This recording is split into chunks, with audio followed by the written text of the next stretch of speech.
sombreros, pero de abarcar con la mirada, ¿no? Pero bueno, ni siquiera veo el final de la última fila. Pero bueno, muchas gracias a Lola también por la invitación y por supuesto a Juan y a Paula que están aquí para hablar de algo que tiene que ver con un libro, una obra de teatro, y tiene que ver con una película. Mi presencia aquí va a ser realmente testimonial y simbólica, que lo sepáis, porque van a hablar ellos, Juan y Paula.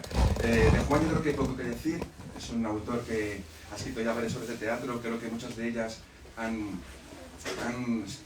causado de alguna forma un antes y un después a la hora de reflexionar sobre el hecho teatral y sobre la vida en sí misma. Tiene que ver mucho con obras como Himmelberg, por ejemplo, que tiene que ver también con obras como también ensayos que están publicados en Elipses, que publicamos hace ya unos años. También publicamos en un volumen muchas de sus obras de teatro, ¿no? Pero yo creo que todo lo que digo ya lo sabéis, en realidad. La última obra publicada suya es Ana María Luisa, que estrenó este año en el Teatro de la Abadía.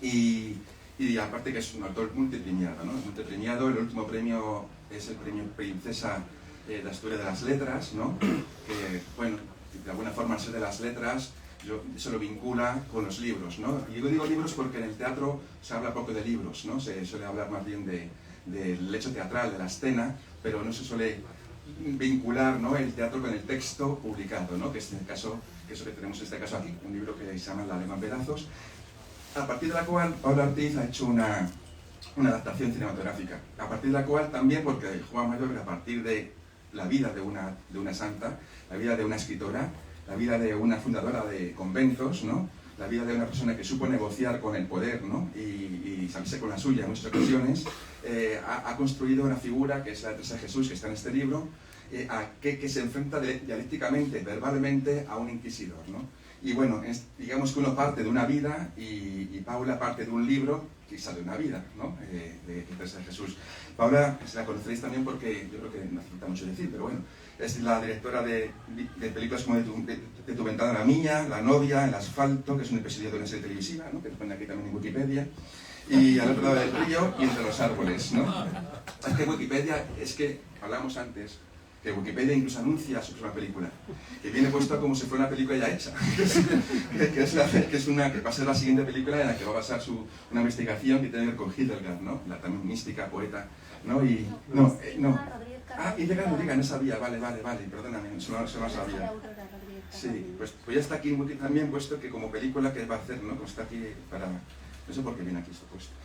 Pero bueno, yo voy a dejarles que hablen ellos, sobre todo, y que parten del punto que quieran. Yo creo que Juan quiere empezar a hablar sobre cómo llega el texto, y la idea es cómo luego eso se hace película, ¿no? Y cómo se dialoga, no entre teatro y el cine, porque también es co-guionista de la película. Así que yo creo que estaría muy bien que empezara a hablar cuando ellos quieran. Gracias. Vale, pues me pongo de pie para... espera, solo ¿sí? Nada más. Solo anunciar que tienen que irse a las 8 de la tarde en punto. O sea, que a las 8 van a salir, sobrevolar todo esto, salir por la puerta. Porque tienen que irse a otro evento dentro de poquito. Sí, efectivamente a las 8 salimos con la muerte en los talones, ¿no? Sí, digo que estaba explicando que me pongo de pie por respeto a los que estáis en este lado derecho, aunque, y espero que no sea demasiado incómodo para quienes están en el izquierdo. No sé qué haré con los que estáis en las escaleras. Muchas gracias a todas y a todos por acompañarnos. Pensaba que íbamos a encontrarnos 7 u 8 aquí y tengo mucha alegría de ver tanta gente, y desde luego agradezco mucho a mi amiga Lola, siempre sonriente, es la librera más sonriente de España, y más acogedora, pues que haya creado esta ocasión de reunión, esta ocasión de asamblea. Y desde luego para mí es emocionante estar junto a Paula, la directora de esta película, y junto a Carlos, el editor de mis textos. Y quizá pueda empezar hablando de aquello que no podéis leer, aquello que no está en el texto y que tampoco está en la película. Empezando por la relación de dónde viene, cuál es el origen de esta obra, de este texto teatral, cómo luego en un momento dado apareció la propuesta de Paula Ortiz, y qué vinculación tiene, para empezar, con el libro de la vida o el libro de vida de Teresa de Jesús, porque hay estoy viendo muchas informaciones que dicen la película es una adaptación de la obra La lengua en pedazos, que a su vez es una adaptación del libro de la vida de Teresa de Jesús. Esto segundo es bastante extraño e impropio, y de hecho si uno va al libro de la vida de Teresa de Jesús, pues no aparece un inquisidor que se encuentra con ella en una cocina ni nada parecido. No, la relación que tiene mi pieza, La lengua en pedazos, con el libro de la vida es otro. Yo empecé a leer el libro de la vida, yo había leído a Teresa, como todos la hemos leído alguna vez, pero no era un lector de Teresa. Si bien mi familia es de Ávila, ¿no? Y de hecho hay una imagen de Teresa en un lugar importante de la casa, pero Teresa no era especialmente importante para mí. Y por la razón que ahora os contaré, abrí el libro de la vida y ahí me encontré un personaje extraordinario, un personaje complejo, salvaje, un personaje fascinante y una palabra a sí mismo fascinante. Y sentí deseo de llevarlo a escena. Me pregunté ¿qué escenarios no podría llenar un personaje tan poderoso y qué vibraciones no podría provocar una palabra tan fascinante? Teresa dice en el libro de la vida expresiones que aparecen en la obra y que reconoceréis en la película, como no hay acierto de mujer que no se ponga bajo sospecha, ¿no? Bueno, esa es una frase extraordinaria, o cuando caracteriza a las mujeres como mariposas cargadas de cadenas. Y yo digo, esto que me está provocando este efecto a mí, a mi corazón solitario, ahora que estoy leyendo, ¿qué ocurre si se da en asamblea, si aparece esa palabra pronunciada? Y poco a poco empecé a desear teatro, es bien interesante lo que dice Carlos. La literatura dramática es un género liminar, en que de algún modo desde la primera palabra ya está el fantasma del espectador. Es decir, es literatura, está hecha para su escritura, para su lectura, perdón, pero cuando uno está escribiéndolo, está pensando está deseando que esa palabra, y con esa voluntad escribe uno, con esa voluntad uno toma decisiones, su deseo, su voluntad es que esa palabra un día provoque la reunión de unos actores y que un día esos actores abran su reunión a la ciudad. De algún modo el espectador siempre está ahí, como un fantasma entre líneas, está mirándote, ¿no? Entonces yo empecé a pensar, ¿dónde pueda aparecer el teatro? Y ahí se me fue apareciendo la figura del otro, que no era en ese momento un inquisidor, y ahora os contaré algo que a lo mejor os resulta curioso. Yo empecé a pensar, ¿qué ocurre si esto que está escribiendo Teresa en su madurez aparece como respuesta a preguntas de un interpelador, de un interrogador? Por ejemplo, ella habla de la relación que tuvo con un cura de dudosa reputación, el cura de Becedas, ¿no? Allá por la serranía de Béjar. Bueno, ella lo cuenta como, bueno, pues tuve un conocido, un cura, dice cosas muy graciosas sobre él, no era mala su afición, pero tan excesiva que venía a no ser buena, etcétera, ¿no? Dice sobre este cura. Y yo pensé, ¿qué pasa si no lo cuenta ella con esa solidez con que nos contamos el pasado, cuando intentamos organizar nuestro pasado y darnos a nosotros mismos la mejor imagen posible, ¿no? ¿Qué pasa si aparece de una forma conflictiva? Por ejemplo, en una interrogación, si es otro el que le recuerda qué pasó contigo, qué pasaba con el cura de Becedas. O, por ejemplo, ¿qué pasa cuando... ¿qué es eso que dices que ves? ¿Dónde está ese Cristo? ¿Cómo se te aparece? ¿Y con qué lengua te habla? ¿Con esta? Empecé a pensar que el interpelador podía convertir en respuestas incómodas lo que eran cómodas declaraciones. Y poco a poco se me fue apareciendo la necesidad de construir lo que yo llamo un enemigo íntimo de Teresa. Alguien que sea de algún modo su alter ego, su doble,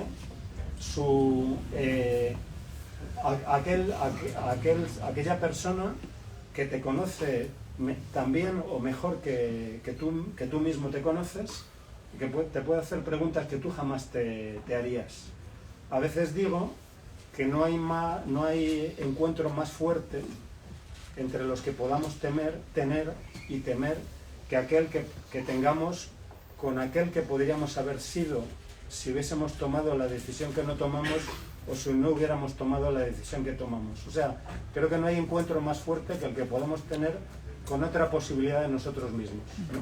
Y de algún modo creo que Teresa se encuentra de algún modo con su doble, con ese enemigo íntimo que cree era de algún modo su alter ego, su sombra, sus sueños, su pesadilla. Y ahí fue apareciendo esa figura, ¿no?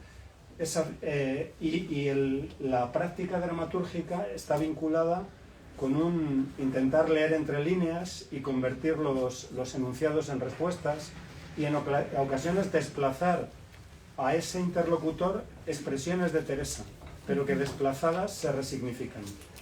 En realidad, algo así había hecho años atrás cuando escribí, Cartas de amor a Stalin, en que escribí a partir de las cartas que Mikhail Bulgakov escribió al tirano Stalin, y de algún modo buena parte de mi estrategia fue atribuir a Stalin frases escritas por Bulgakov, ¿no? Más o menos desplazadas, más o menos intervenidas.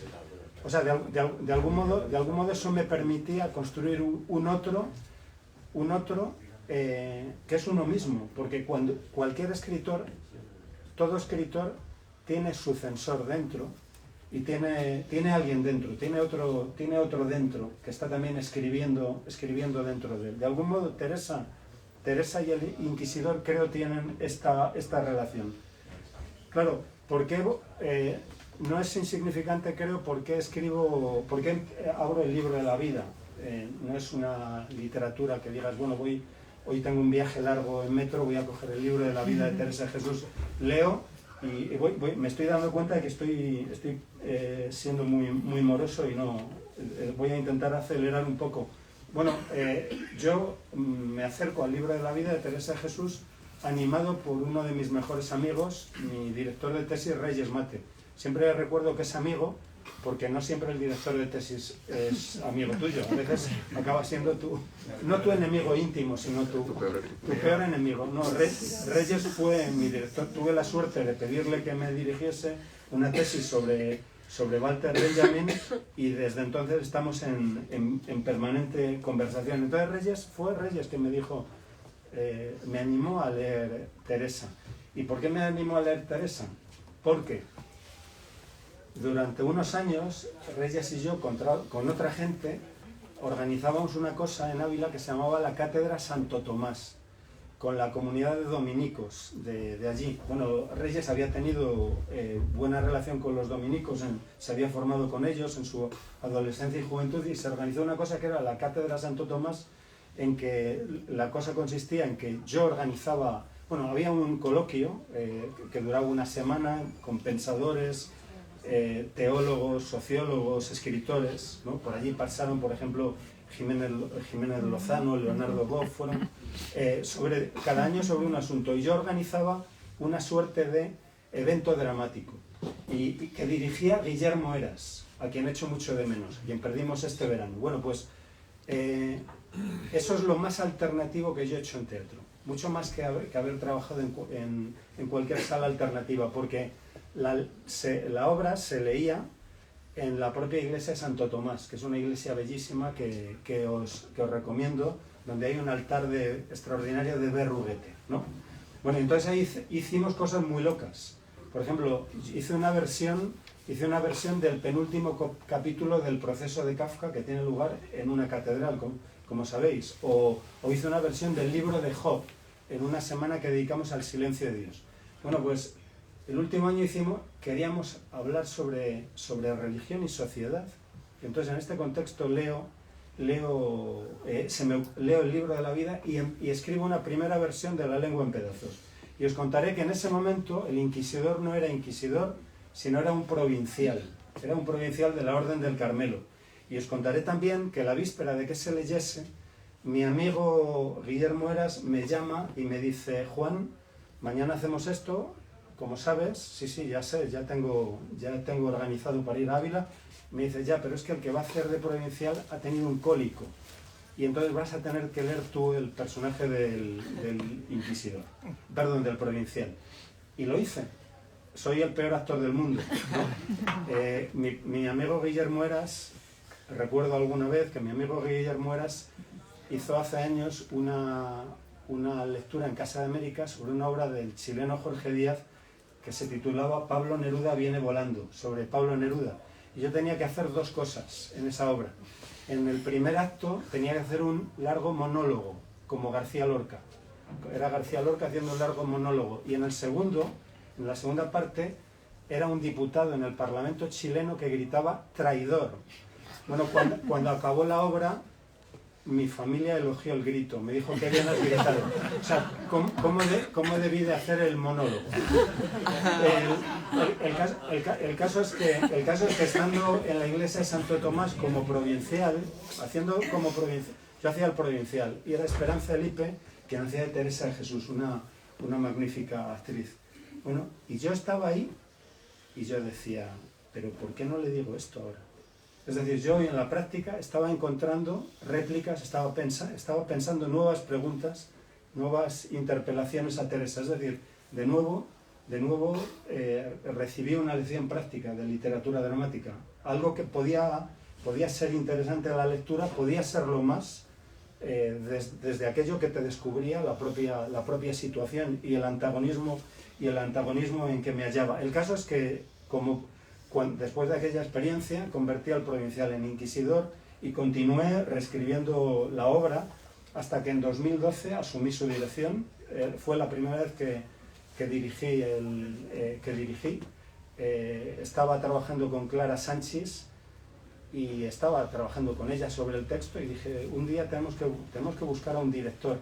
Me dice, no, si tú ya estás dirigiendo. Estaba dirigiendo la obra. Y en 2012 la estrenamos en la querida tierra de Avilés, y ese fue mi primer espectáculo, ¿no? Y aprendí mucho y reescribí la obra en la sala de ensayos. Luego, después de la pandemia, volví a dirigirla, pero siempre digo que fue un segundo montaje, que no simplemente repusimos el montaje del 12. Y os diré algo que tiene que ver con la vida del teatro mismo. Porque el teatro es un arte materialista, como también lo es el cine, ¿no? Desde luego el teatro es un arte materialista. O sea, tú piensas un espectáculo y dices, bueno, lo vamos a hacer en la librería Rafael Alberti, ¿no? Pero luego lo haces en otra librería y las cosas son de otro modo. Aquí estamos en esta esquina y demás. El primer montaje de la lengua en pedazos ocurría en torno a una mesa de Ikea. No debería haberlo mencionado, me está grabando. Publicidad.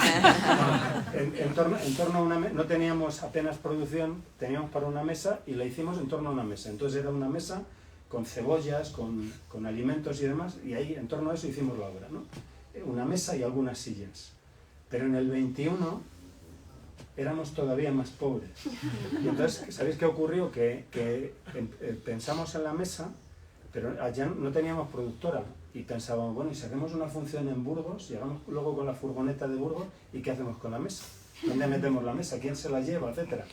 Y entonces decidimos hacer el espectáculo con 13 sillas, que son las de Teresa y sus 12 monjas, ¿no? De forma que allá donde hacíamos la función, que espero que volvamos a hacerla en el 24, lo que hacíamos era pedir 13 sillas disímiles. O sea, no llevábamos nada, sino nuestros modestos vestuarios. Lo que ocurría en el espectáculo era que ellos empezaban con ropa de civil, digamos, de nuestro tiempo, y en un cierto momento Daniel Albaladejo y Clara Sánchez se ponían ropa in situ, el vestuario religioso, y luego finalmente se despojaban del... Bueno, el texto no ha dejado de reescribirse. Hubo ediciones anteriores y solo el texto de Uña Rota, la publicación de Uña Rota recoge el texto actual. yo digo que... Yo no digo que reescribo, yo digo que siempre estoy escribiendo, porque en cualquier momento puede suceder algo que lleve a una reescritura. Digo también que la reescritura es previa a la escritura, porque cuando un escritor escribe una frase, en su cabeza ya ha desechado 3, ¿no? O sea, y es el propio tiempo el que escribe, es el tiempo el que subraya y tacha. Y hace un rato acabo de conocer a mi amigo, allá acabo de conocerlo y ya siento que es amigo de toda la vida, Edgar Ramírez, un magnífico actor, y me hablaba del momento que se da en la película y que se da también en la obra, en que hay un monólogo del inquisidor sobre los espejos. Bueno, y eso surgió porque ya se había estrenado la obra y se había publicado y demás, y conocí esta carta de San Pablo en que dice aquello de bueno, ahora vemos las cosas en espejo, ¿no? Pero un día veremos las cosas cara a cara, ¿no? Y yo pensé, esto tiene que ver con la lengua en pedazos y tiene que ver con este juego de espejos entre el inquisidor y Teresa, ¿no? Y le di una vuelta y acabó incorporado. Es decir, que el texto no ha dejado de reescribirse, y quizá salga de aquí, me pase algo y le pida a Carlos que en la próxima edición introduzcamos algo o tachemos algo. Y fue después de que hubiese estrenado el primer montaje de La lengua en pedazos, cuando recibí un correo electrónico de una tal Paula Ortiz, ¿no? Y yo soy cinéfilo y amo el cine y debo mucho al cine, pero reconozco que aquel mensaje me sorprendió. Ella ya empezaba a ver una película, ella veía cine, y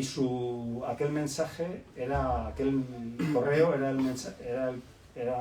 el de una persona muy inteligente, muy culta, muy conocedora de Teresa y de su contexto, de una persona muy, muy imaginativa, que además acompañaba las palabras de su mensaje con imágenes referenciales a lo que podía un día darse en una pantalla si La lengua en pedazos se convertía en embrión de una película. Y sobre el resto, mejor que os hable ella. Ella tomó ese texto y yo creo que ha hecho una película excelente, y yo estoy deseando escucharla. Muchas gracias.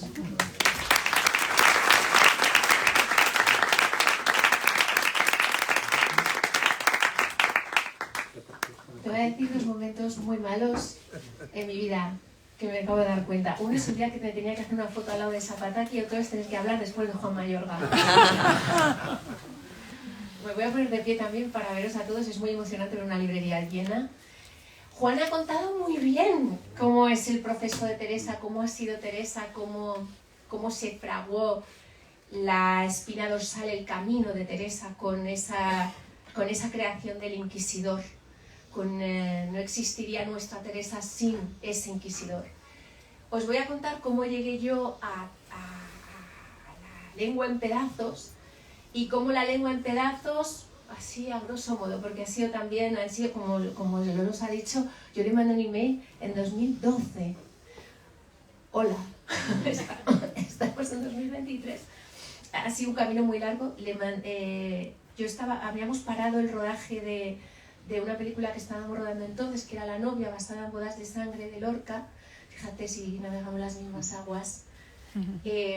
Que cuando paramos yo me iba a volver loca, y digo, no, porque parar un rodaje es algo muy traumático, y entonces dije, necesito hacer otra cosa, y escribí un primer borrador, y le escribí, aunque era un borrador que no se podía leer, y luego ya lo hablamos y empezamos casi de cero.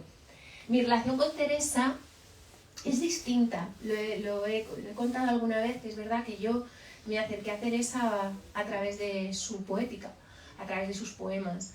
Yo la descubrí, leyéndola en la facultad, como desde un lugar no religioso, acercándome a la palabra también de una mujer, tal y como la ha definido Juan, salvaje, subversiva, conmocionante, una una mujer que apelaba a la acción y al silencio, a la fortaleza y a la fragilidad, a la enfermedad y a la pura vida, y a unos mundos, los mundos de la mística castellana, que yo descubrí muy joven, que me parecían mundos fantásticos y que me metían en un lugar, y lo he dicho muchas veces, en un lugar de mí, que alumbraban lugares internos que yo no sabía nombrar, y que cómo era posible que una mujer, una monja del siglo XV, me nombrara a mí mejor que yo, que tenía 20 años, que nombrara algunas de mis preguntas, algunos de mis anhelos, algunas de mis contradicciones,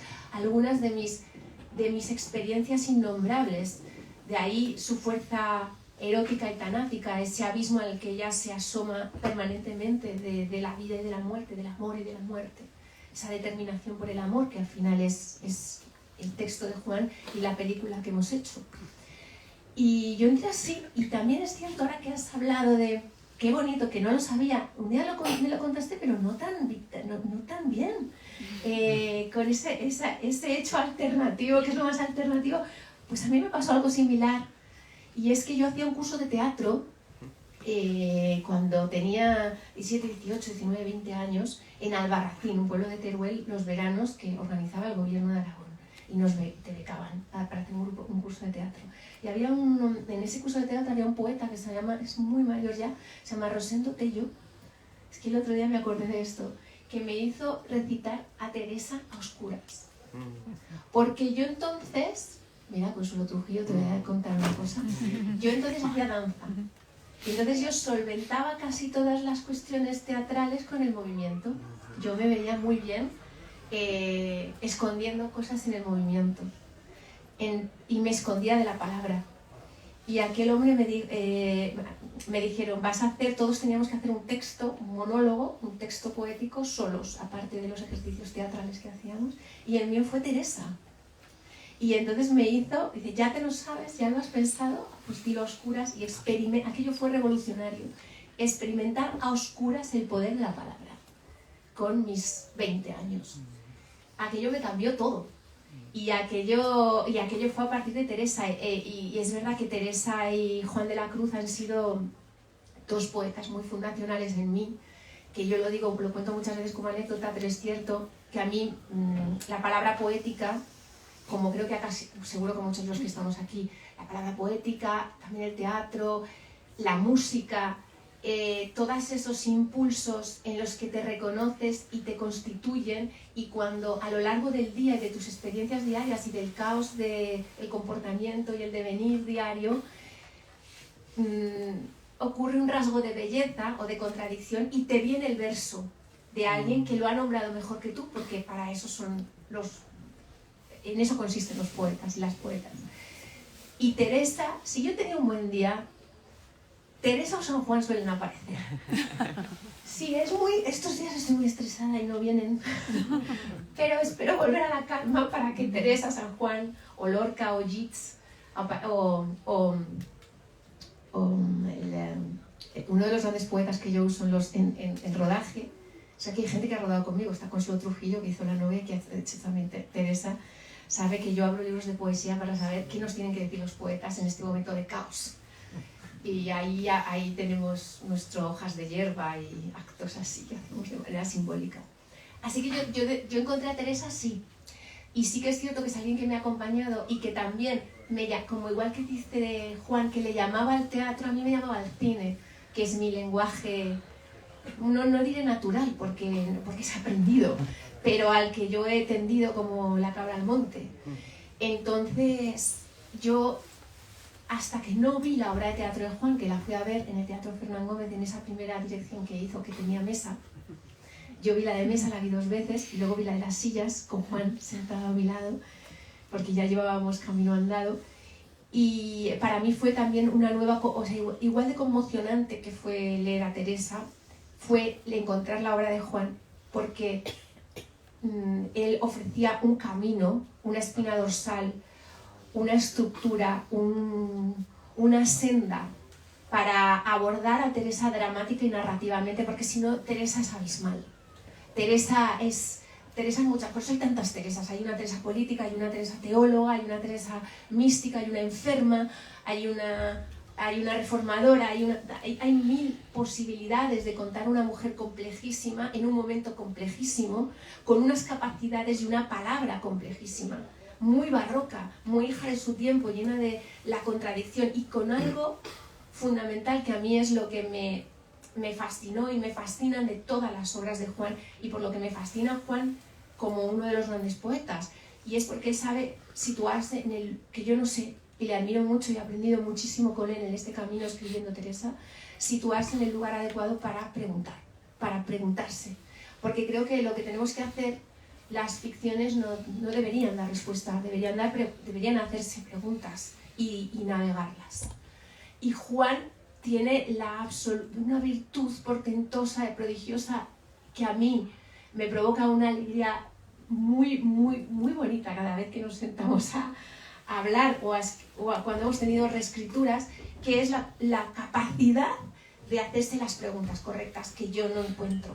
Y con esas preguntas armar un camino narrativo y dramático, que es lo que entonces sí puede ser una obra de teatro y sí puede ser una película. Y ahí es donde nació la Teresa de Juan, en un momento determinado, en una edad determinada, en un lugar determinado, en su primera fundación en San José, con ese enemigo íntimo que se presentaba ante ella para lanzarla contra las cuerdas en todas las preguntas que tenían que ver con su vida y con su imaginación y con sus grandes dudas. Porque Teresa, una de las cosas que me dijo Juan, que a mí me fascinó al principio, es una gran romántica, que me dijiste, como tú, como yo, y seguramente como todos los que estamos hoy aquí. Hay gente que no es romántica, ¿eh? Pero yo afirmaría que estamos un porcentaje casi total de románticos, que es para los que, según Juan Mayorga, para aquellos para los que y las que el mundo no les es suficiente, ¿no? Teresa era una extraordinaria, superdotada romántica que necesitaba más. Entonces, encontrar esos abismos de Teresa de la mano de Juan a través de sus palabras y a través de ese inquisidor ha sido un proceso maravilloso. El gran reto, como él decía, de saltar del texto, de esa discusión, de esa cocina, de ese diálogo, de ese combate dialéctico entre los dos a una aventura cinematográfica, es que a su vez remitía también, como tú dices, al libro de la vida, porque lo que hace Juan es posibilitar en ese diálogo el recuperar la aventura del libro de la vida de Teresa, donde ella navega por sus recuerdos, por su memoria, por su pensamiento y por su imaginación, por sus vuelos, que nunca niega, que además habla con semejante erotismo y crudeza, que es lo apasionante de esta mujer y de los místicos y de su amigo Juan, de mi amigo Juan y de su amigo Juan.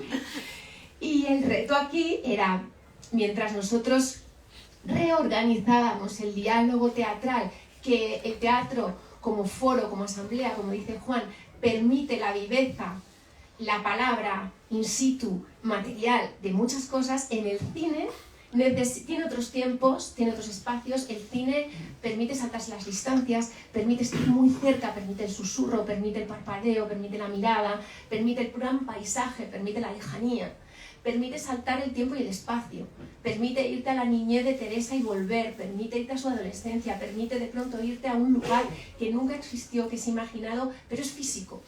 Y entonces ahí es donde el gran reto de la película fue decidir de ese asombroso diálogo qué partes podían ser plástica y materialmente, porque como dice Juan, el cine y el teatro son materiales en el sentido de que el cine lo es, el aspecto al teatro, el cine lo es en tanto en cuanto solo existe lo que hay delante de la cámara.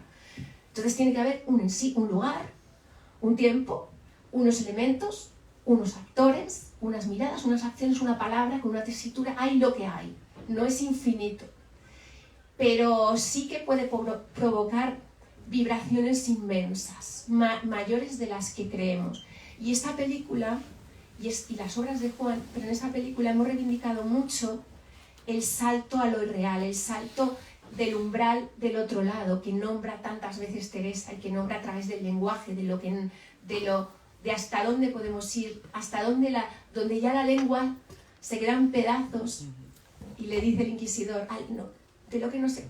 Mucha gente me está ahí diciendo, apelando a Wittgenstein, de lo que no se puede hablar más vale callar, Teresa, porque no podemos saltar al otro lado. Pero el cine quizá puede imaginar un instante a veces de esos otros lados y vivirlos de una forma, en nuestro caso, muy física, muy atada a la naturaleza, a los elementos de la naturaleza, en parte porque era lo que teníamos.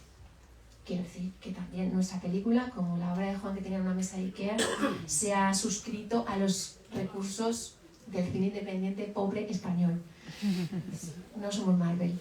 Entonces, gracias a Dios. Entonces, de ahí surgió ese ejercicio de traducción de esos vuelos, esos vuelos de lo armónico y de la imaginación de Teresa hacia lo más luminoso y también a sus peores pesadillas y sus peores temores. No sé si habéis visto la película. Id a verla, por favor. Sí, claro, todos vamos a verla. Pero realmente ha sido un trabajo muy hermoso el proceso de Teresa. Creo que hablo por nosotros mientras lo escribíamos con Javi García, que también se ha ido antes, el trabajo con Blanca Portillo y Asier Echandía, que son bestias. Ha sido precioso, ha sido eléctrico, ha sido apasionante y pasional el trabajo con el equipo. Sí que diré, con esto paro, cómo empezó la última reescritura. Ha habido muchos debates muy hermosos en el guión de Teresa con respecto a la obra, hoy que estamos un poco celebrando La lengua en pedazos y la película Teresa, cómo se transforma en Teresa. Uno fue el debate del infierno, que recuerdo que lo hicimos una vez por teléfono, que me decías, ¿me escuchas? Y yo, te estoy anotando, Juan. Porque estaba diciendo cosas tan sumamente interesantes que mis dedos no iban a la velocidad suficiente para anotar todo lo que Juan estaba proponiendo, en tanto en cuanto la fabulación del mal, del infierno, no era la fabulación del dolor, ni de la violencia, ni de cualquier otro vicio moralizante, sino del sinsentido. Ya que fabular aquello fue muy hermoso, porque él me dijo cuando leíste un borrador, es muy bonito cuando fabulas el bien y lo armónico, no es bonito cuando fabulas el mal, porque estaba siendo juzgado y moralizando desde nuestro yo de hoy.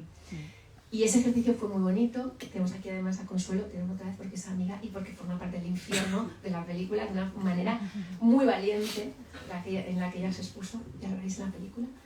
Y el germen del primer momento, que eso sí estábamos juntos cuando lo escribimos, lo digo porque es verdad que los procesos de escritura suelen ser intermitentes y alternativos. Ni Javi, ni yo, ni Juan escribíamos a la vez, solo que a veces hacíamos como 3 jornadas de intensivas. Yo tenía un niño muy pequeño, ¿verdad? Que ya no es tan pequeño, pero que nos íbamos turnando mientras hablábamos de Teresa de Jesús. Y la primera vez Juan se levantó, porque se levanta y hace todos los personajes, es muy interesante. Y la película nació después de 3 o 4 borradores. Él se levantó, empezó a dar vueltas en la habitación y de pronto me dijiste, tú eres Teresa, yo soy el inquisidor. Muy bien, yo ahí con el ordenador. Nunca dudáis, Teresa. Y bueno, pues fue una revelación. Yo me voy a acordar siempre de cómo tú pronunciaste aquella frase, nunca dudáis, Teresa, cómo aquello fue, esto tiene que ser, esta es la apertura de la película, porque el teatro te concede más tiempo y más abstracción, pero el cine es bastante cruel, y en las plataformas ni te cuento, cuando ya lo dejo, le doy a un botón y paro. Y necesitaba de esa virtud que tiene Juan de encontrar la pregunta central que mueva todo. Nunca dudáis, Teresa. Pues de ahí nació Teresa.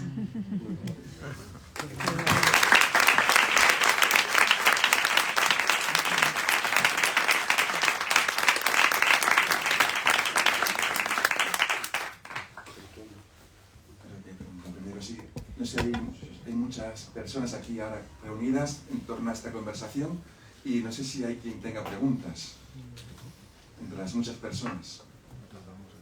¿Alguien quiera decir algo? Yo creo que es un momento de si algo que os ha suscitado una duda, hablando de dudas.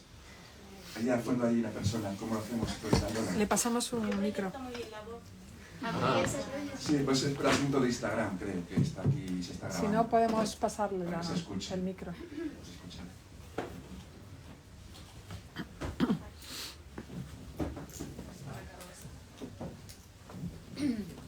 Bueno, hola, buenas. Yo me llamo Ana Concha. Conozco a Juan Mayorga porque he tenido el privilegio de haber codirigido Himmelbeck en el San Mateo con Yolanda Mancebo y tenemos una amiga en común que es Rosa Navarro Durán, que es una experta en Teresa de Jesús. Y yo simplemente quería preguntar, porque a mí la figura, yo sí que veo a Teresa también desde la fe que tengo, entonces a mí es una figura que me interesa mucho, pero también como escritora, pero yo soy profesora de literatura también. Entonces, el episodio del cura de Becedas, para el que vea la película y no haya leído la vida, y ahora según lo ha explicado aquí Juan, parece, a ver, yo no sé si a lo mejor yo lo he leído raro, pero en la vida de Teresa, ella, como mujer empática que era, se acerca a ese cura que vivía en pecado, era un clérigo amancebado, y que además ella es muy lista porque ella dice que estaba endemoniado, ¿no? Y cómo con el inquisidor Juan Mayorga lo hace fenomenal porque le hace la pregunta, ¿y cómo te acercas a un sacerdote que vive así, ¿no? Pero al ver la película me pareció entender como otra cosa. Entonces no sé si la Teresa que es de verdad hace falta hacer como entender otras cosas. Es solo eso, que si en algún momento os lo habéis planteado para que sea más accesible al lector, al espectador de hoy, ¿sabes? Traerla un poquito, igual que lo de poner a las monjas descalzas y todo eso. Entonces bueno, pues que era por si habéis trabajado eso o le habéis querido quitar un poco lo sagrado por acercarlo más al mundo de hoy. Y nada, que muchísimas gracias a los dos por todo y a la librería, que Lola también somos viejas conocidas. Siento el tostón. Te voy a contar alguna cosa muy pragmática de las decisiones tomadas. Hay decisiones, bueno, ahora hablamos con Juan del acercamiento a lo sagrado, que yo creo que desde nuestra opinión sí está, lo que pasa que quizá esté en un acercamiento desde otro lugar. Y hay decisiones lingüísticas como que Teresa vistiese de blanco y no de marrón, o que las monjas vayan descalzas, que sí están destinadas a crear un código de claridad estético más equilibrado y más navegable. Eso sí es cierto. En el episodio del cura de Becedas, particularmente, hay muchas cuestiones puramente prácticas y pragmáticas, como el hecho de que sí sabía que era un cura amancebado y sabía la mujer del cura, no había dinero, en el último momento se tuvo que prescindir de ese personaje, pero a 2 días de rodar no puede venir, no puedes tener esto, y hubo que reubicar ese personaje, que entonces sí que a mí me vino a la cabeza la conversación que tuvimos sobre él, de cómo lo esencial del cura de Becedas, entre otras muchas cosas, además de ser un cura que vivía en pecado, endemoniado, eran 2 cuestiones importantes en Teresa. Una, que el cura de Becedas, pese a ser un ser que a mí sí me parecía interesante que físicamente fuera, bueno, nos contase algo telúrico, era alguien que le fascinaba por la palabra. De ahí la mezcla que hay de unos versos en latín, de un poema contemporáneo que es anacrónico completamente, pero está metido, y es un poema muy cósmico que propuso el actor, y la propia palabra de Teresa, toda mezclada ante un personaje que le seducía por las palabras. Y la segunda cuestión del cura de Becedas era la mezcla de cómo la creencia, que es importante en el contexto de Teresa, de cómo ella es hija del cristianismo y del catolicismo, pero de una herencia cultural fortísima, judía y musulmana de su tiempo, y de una herencia fortísima de la cultura del pensamiento mágico, de la magia y la superstición. Y eso, incluso en los hombres de fe, que aquí sí que se mezclaba todo, un cura, un monje que vivía, bueno, en esa serranía, en un lugar muy salvaje, se mezclaba todas esas creencias mágicas que ella lo asimilaba también a lo endemoniado. Bueno, hay un eclecticismo que también se le achacaba a ella y que tenía mucho que ver con su herejía y tal, pero hay algo en salvar el personaje del cura de Becedas, no te veo dónde estás, había que salvarlo porque no teníamos a la mujer, que era lo que hacía. El asunto del cura de Becedas es que era un cura mancebado y vivía en pecado. Y esto de pronto producción nos dijo, no va a ser, no. Y ¿cómo que no? Y yo recuerdo ese mismo día con Luis Bermejo, que fue el actor que acometió el cura de Becedas, hablando de eso, que no estaba Juan, y reproduciendo las conversaciones que habíamos tenido de lo importante es la seducción por la palabra. Bueno, ya les dejo a Juan que hable del cura de Becedas. Claro, gracias.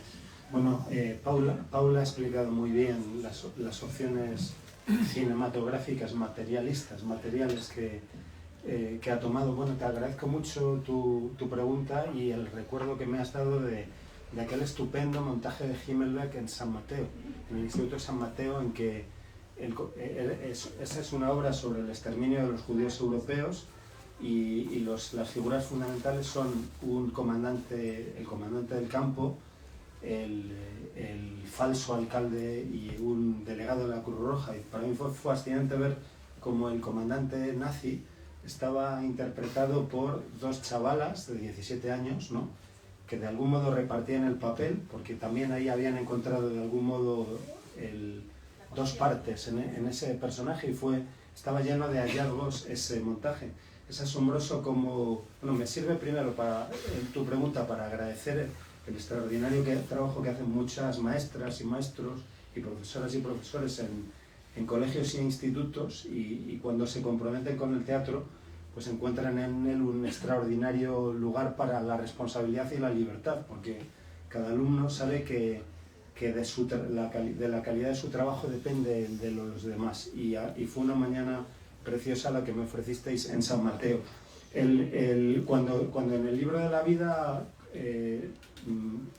leo que Teresa habla sobre ese episodio de su juventud, inmediatamente me interesa. Ella lo cuenta y al mismo tiempo pasa por alto sobre él, y pensé, bueno, si yo fuese un interrogador la sondearía sobre esto y le pediría, no, vamos a hablar un poquito más de esto. ¿Cómo es que te relacionaste con un cura que decía misa estando en pecado y que además hacía una suerte de sortilegios? Y me interesaban dos aspectos de este personaje, además de ese primero, de que fuese un predicador, y por tanto esa letra herida que es Teresa, ¿no?, pues podía interesarse por la predicación de este hombre. Pero además creo que el interrogador podía preguntar, como lo hace, por su relación con los hombres, ¿no?, y por su relación con los objetos, porque de algún modo el inquisidor intenta interrogar a Teresa sobre su posible paganismo, porque como bien sabemos, el considerar que los objetos puedan tener, las cosas puedan tener un valor sobre nuestro destino, ¿no?, o determinar nuestro destino, es tanto como poner en duda el libre albedrío, etc. Y entonces me pareció que era interesante que el inquisidor sondease a Teresa, y por eso me pareció interesante, y me sigue pareciéndolo, el extraño episodio del cura de Becedas, ¿no? Bueno, y ya que tomo la palabra, me atrevo a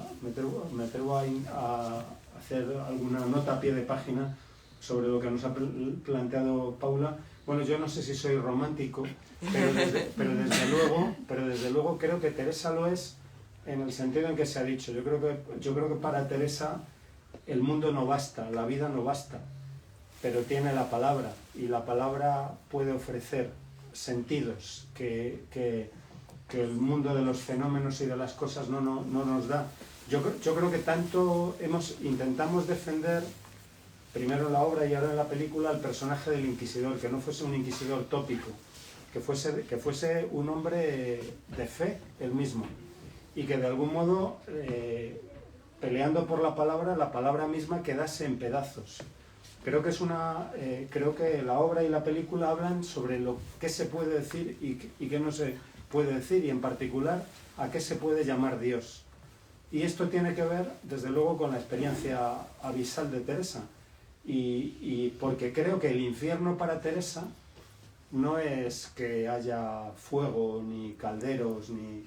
El infierno para Teresa es descubrir que todo lo que es, aquello en lo que cree, son solo palabras. Y esto es lo que creo que el inquisidor intenta decirle. Tú eres buena con las palabras, yo también lo soy. Y eso son solo palabras. Y por tanto no habría nada, no habría un sentido detrás de ella, no habría presencias reales en este. Yo creo que ese es el infierno para el infierno. Y la gran duda de Teresa, ¿será verdad? Me lo estoy armando con palabras, me estoy dejando engañar por mis propias palabras. Y ya por último, dice Paula que muchas frases palabras de Teresa le acompañan. Yo tengo dos frases de Teresa que me gustan mucho. Una es: me trae molida tanto andar con gentes, cosa que aquí no me ocurre. Estoy contento de tener tanta gente, pero hay una que me gusta todavía más y me la aplico cada día, que me parece genial. Dice: en la contradicción está la ganancia. Esa me la aplico cada día varias veces.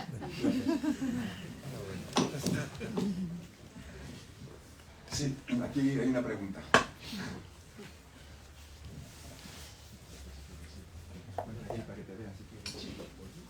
Tampoco es tan importante.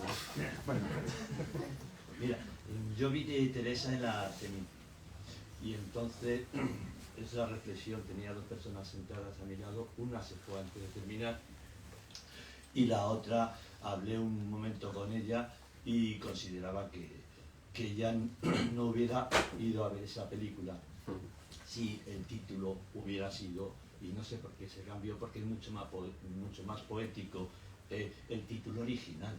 Es decir, con el título de Teresa, pues hubo gente que se creía que iba a ver un biopic de Teresa.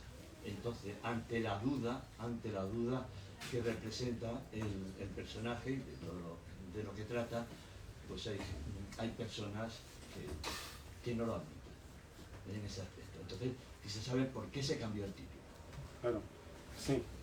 Voy a dar la palabra a Paula, pero debo decir, él se llama Jorge y lo conozco porque viene a los coloquios en la abadía, y por cierto os invito a acompañarnos a los encuentros de la abadía, a Poetas en la Abadía o al Faro de la Abadía. Él ha utilizado una palabra que, bueno, te agradezco mucho la pregunta siempre y tu compañía, pero hay una palabra que quiero discutirte, que es original, ¿no?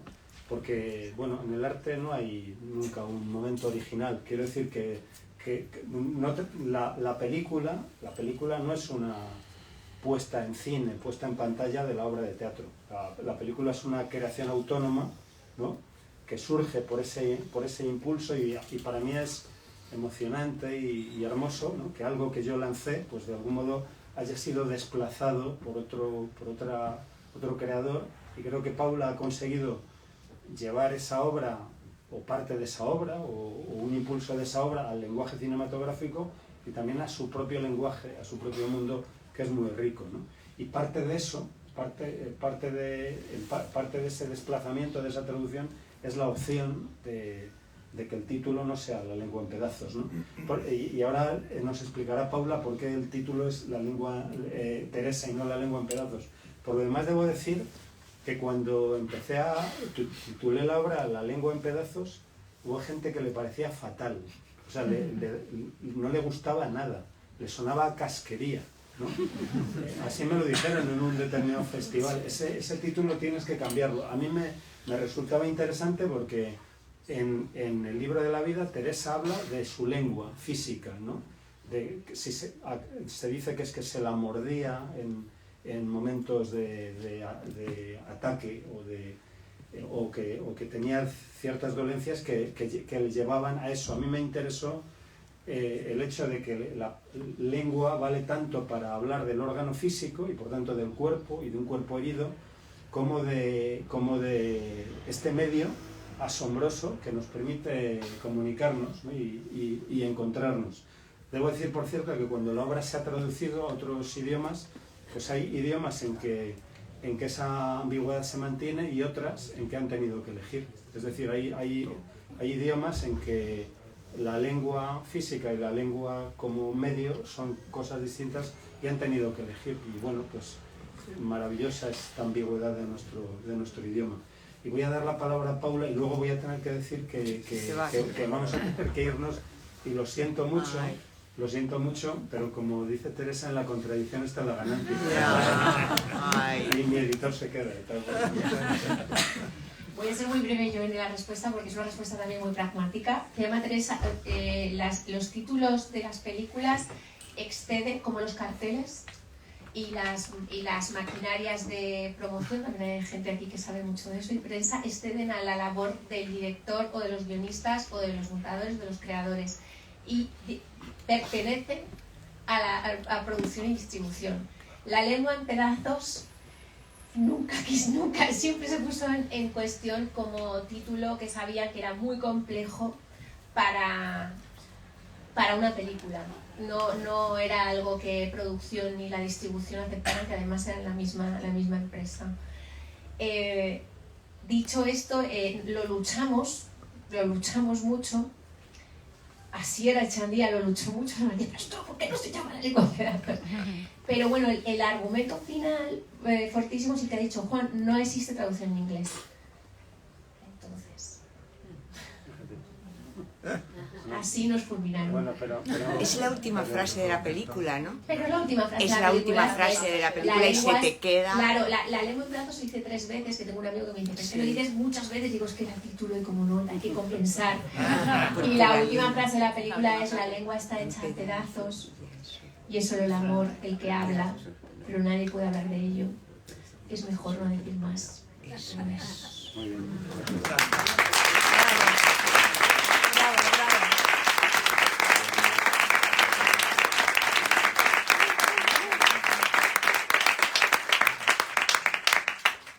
Pues muchas gracias, de verdad. Las preguntas, la escucha, el que hayáis venido hasta aquí un día como hoy, viernes, día 1 de diciembre.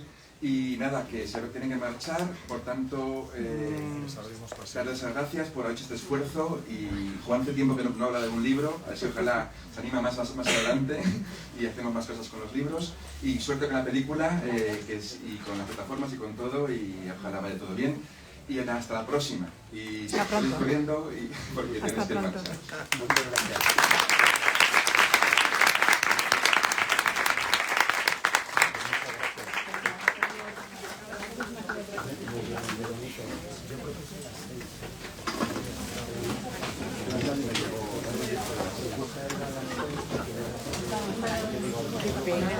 Ahora que estaban los dos, yo quería hacer preguntas. Hasta que nos han nombrado, no te hemos visto. Yo quería decir, es que he llegado tarde.